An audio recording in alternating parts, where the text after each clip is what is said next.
Bueno, aquí vengo a flagelarme con mi No me amiga. hagas esa fama. Me decía a veces, no a veces, en una entrevista que guarda en mi memoria con gratitud, simplemente por ese uso de la palabra de Antonio Carrizo. Dos palabras en ese tono de Antonio Carrizo. Inmisericorde, me dijo. Estoy ante la inmisericordia de Adriana Amado. Qué lindo, Qué qué linda, lindo. qué Gracias lindo, ¿no? por el adjetivo. Bueno, la verdad que con toda esta ebullición en los sets de televisión de mano dura, Tinelli escribiendo por Twitter que quiere leyes más duras. Dije, ¿leyes más duras? ¿Cuándo fue eso que escuchamos? Ah, con Bloomberg, ¿te acordás? Y fue la sociedad epidérmicamente de la mano de los medios de comunicación detrás de don Bloomberg padre, se reformó el Código Penal, se hizo un estropicio y aquí estamos todavía volviendo a debatir leyes más duras. O pretendiendo instalar, cuando no, una profesora de Derecho santafesina que pide pena de muerte y muerte lenta para los delincuentes. Y la sociedad que, si vos le decís por los medios de comunicación, ¿qué locura es esta? Te dice, claro, porque no te pasó a vos, querido, no te pasó a vos. Si te pasa a vos, ¿qué haces? Y los medios y los periodistas que retrocedemos y nos recostamos en la demagogia de el pueblo tiene razón. Pide mano dura, hay que darle mano dura. Pero solo se lo da en un caso aislado, cuando aparece el protagonista, cuando aparece este personaje que se convierte en una celebridad impensada, porque no estaba en los planes de esta persona convertirse en el centro de la atención del país por estas circunstancias. Me parece que vos hablabas ahora de populismo, demagogia. Me parece que los medios están en la peor de las demagogias, que es suponer que están haciendo algo que la gente pide. Y la verdad es que no se le está preguntando, o por lo menos no se está leyendo, por ejemplo, lo que la gente decidió el año pasado en las elecciones, sobre todo en una provincia tan conflictiva como la provincia de Buenos Aires.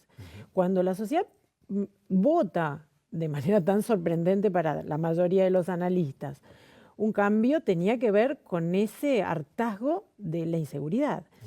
Los medios todavía no han hecho esa lectura, pero fíjate, ¿dónde están hoy los medios que decían que no había inseguridad?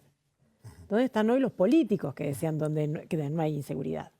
Entonces, nos está pasando como con las estadísticas de la pobreza. Estamos recién entrando en el diagnóstico y estamos erráticamente viendo cómo cubrimos esto, cómo damos cuenta de esto. Tenemos además todo ese mandato de corrección política que dice no podemos alentar la inseguridad de los medios, no podemos exacerbar lo que ocurre, ni exagerar lo que ocurre. La cuestión es que hay un montón de personajes como estos que estábamos viendo, que más allá del análisis, porque también... Sí, lo que hemos hecho con el carnicero liberado, con este hombre de Zárate, lo que ha hecho la tribuna, digamos, el escenario mediático es terrible porque al hombre con escasísimos elementos para elementos propios de defensa, de autodefensa en la expresión, para poder hilar un argumento sólido, apareció llorando y clamando y arrepintiéndose por lo que había hecho y después en un programa diciendo absolutamente lo contrario. Pero es que además estamos en gente que no tiene preparación para enfrentarse a esta máquina devoradora que son los medios. Entonces, lo que te encontrás es gente en una situación muy traumática, como pocas veces debe haber vivido en la vida, con una colección de micrófonos enfrente, con toda la sensación de que las instituciones no le dan toda la protección que uno cree que merece en ese momento, porque además la lógica de la justicia tiene unos tiempos que no reparan esa urgencia que vos tenés cuando te está pasando una cosa de este tipo. Entonces encontrás que quizás la única protección o la única mirada que está deseosa de saber lo que pensás tiene un micrófono que tiene además toda una cadena de producción a partir de ese insumo del micrófono. Y ahí es donde somos impiadosos. Fíjate que la mayor parte de los analistas hemos analizado si es legítima defensa, si no es legítima defensa. ¿Qué sabemos nosotros para juzgar a este personaje? Pero ya lo sentenciamos. Ya lo sentenciamos. En lugar de aprovechar este caso y entender un poco más qué le pasa a un vecino de Zárate con esa situación, con ese día a día en donde vos estás en esa incertidumbre, en esa inseguridad que a la delictual se suma la que te va a generar las instituciones, que se suponen o dice el discurso que están para protegerte, pero que vos sabés que te convierten en una víctima más del engranaje burocrático. Mira, de las cosas positivas o concretas que saco, la reacción del gobierno de la provincia de Buenos Aires, que lejos de lo espasmódico, lo hablaba con Gustavo Ferrari el otro día, el ministro de Justicia, que dijo, la gobernadora nos ha pedido que pongamos a la víctima en el centro del proceso penal. Fíjate qué simple, Adriana, y con ese movimiento simple viene a desnudar qué cosa. Que durante años el debate también en los medios de comunicación entre el progresismo políticamente correcto del garantismo vía Zaffaroni y toda su prole académica que dijo el delincuente es una víctima de la sociedad que lo ha llevado a delinquir solo por el cúmulo de injusticias. Perfecto, y a partir de allí el sistema penal se convirtió en la justificación del delincuente. Punto, en un punto. Esa malversación, digamos, del escenario llevó a estos arrebatos, a decir, si tenemos un sistema penal que hace ingresar al delincuente, al primerizo lo mezcla con el delincuente que entró 15 veces. Porque los jueces penales dicen, tiene que estar cerca de su casa. Esto me lo decía, no tenemos unas cárceles, hay 3 que son de 1800, me contaba Gustavo Ferrari, no tenemos cárceles para poner a los delincuentes que por primera vez delinquen, tratando de decirles, miren, han tenido una oportunidad, a ver si la cárcel puede ser para la reconstitución de los presos. No, el juez penal dice, no. Este tipo es de José Cepaz, tiene que estar en el penal más cerca. No, pero oiga, en el penal más cerca tiene a 20 tipos con 10 delitos acumulados. Y no me importa, tiene que estar cerca de la familia. Pero ahí vi la distorsión que existe en la organización del Estado. Entonces, perdóname, con esto cierro ¿qué hacemos los medios? ¿Nos ocupamos de la complejidad cuando nuestro negocio es la simplificación?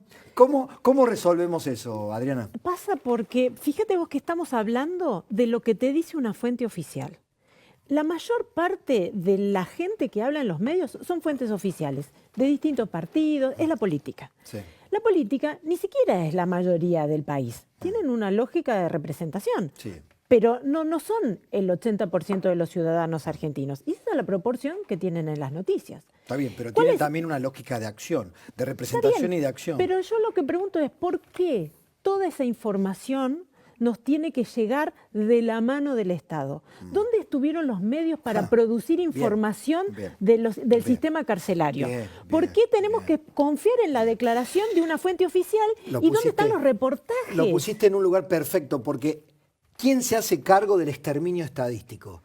El señor Aníbal Fernández, y con mucha concesión le digo lo del señor, que quiso ser gobernador de la provincia de Buenos Aires, fue el autor material e intelectual, no sé de qué otros delitos, si es que la justicia le comprueba algo, pero sí de una mala praxis política, el exterminio estadístico. Él, Falvo y otros dijeron, no se conocen los delitos en la provincia, no hay delitos en la provincia de Buenos Aires, no se conocen, tenemos menos pobres que Alemania, ¿te acordás? Entonces, ¿quién se hace cargo durante todos esos años del exterminio estadístico y de romper los termómetros para darnos cuenta del problema? ¿Y por qué, digamos, dónde están los institutos de investigación?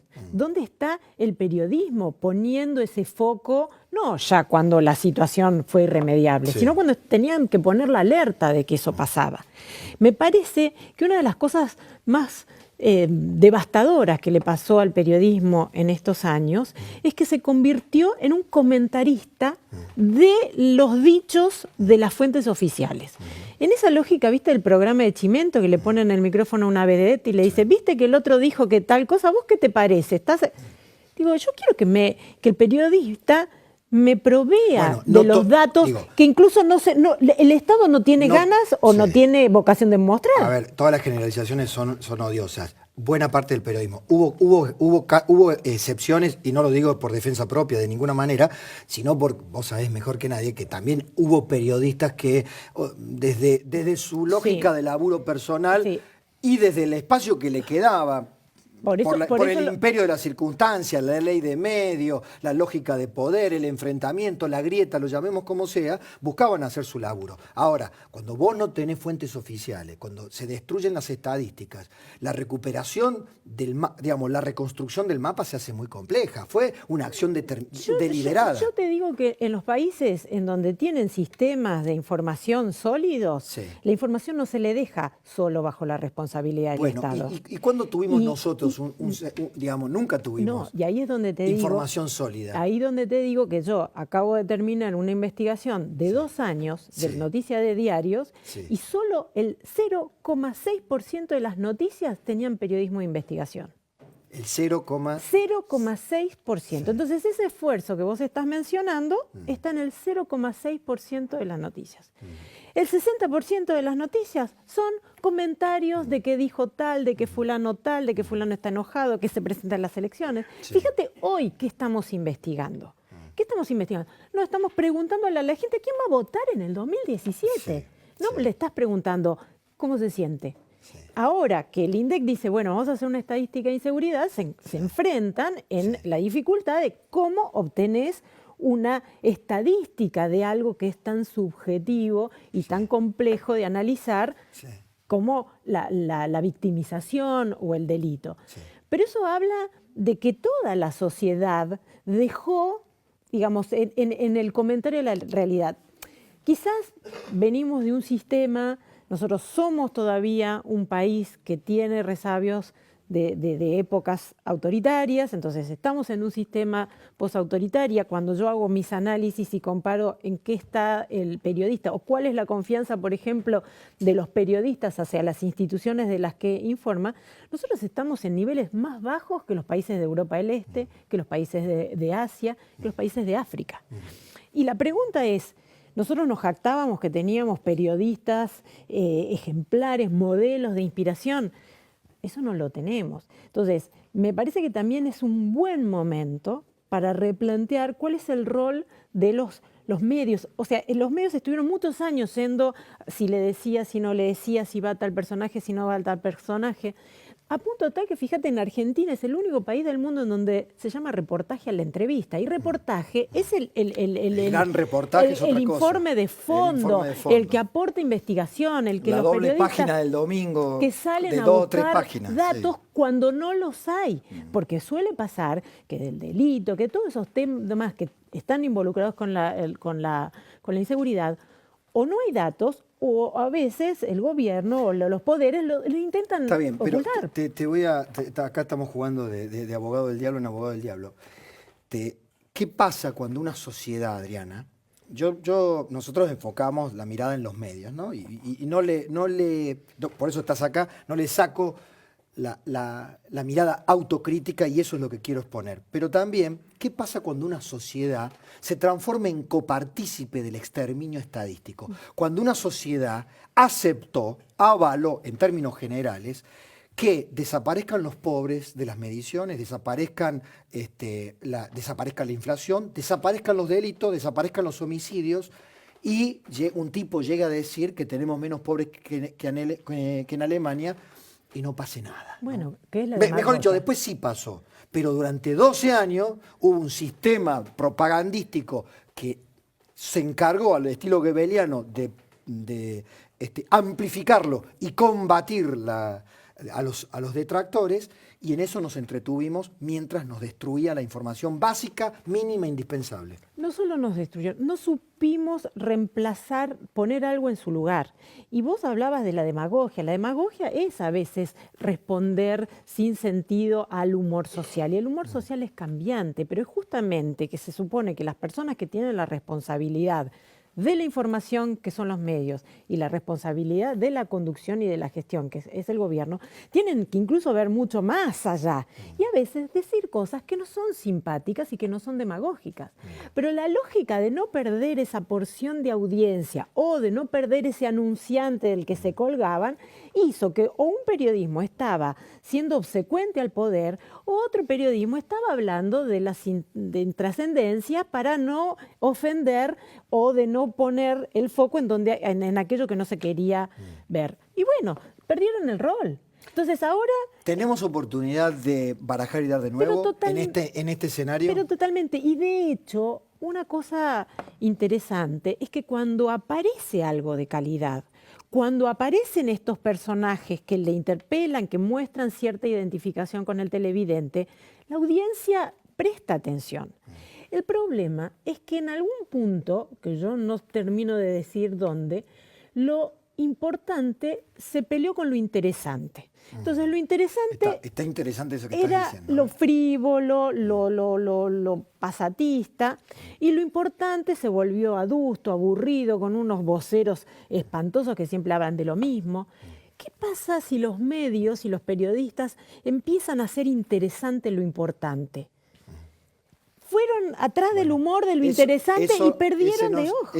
Ese no fue el intento traducido con su estilo y con su impronta de la nata al presentar un programa de investigación con una impronta interesante según esos códigos de la... Y con un lenguaje televisivo y con un lenguaje que todos entendemos, porque cuando vos escuchás hablar a esta gente te das cuenta que su capital cultural también está devastado. Entonces nosotros no le podemos hablar en 6.000 palabras en un editorial del domingo para ver si se ilumina.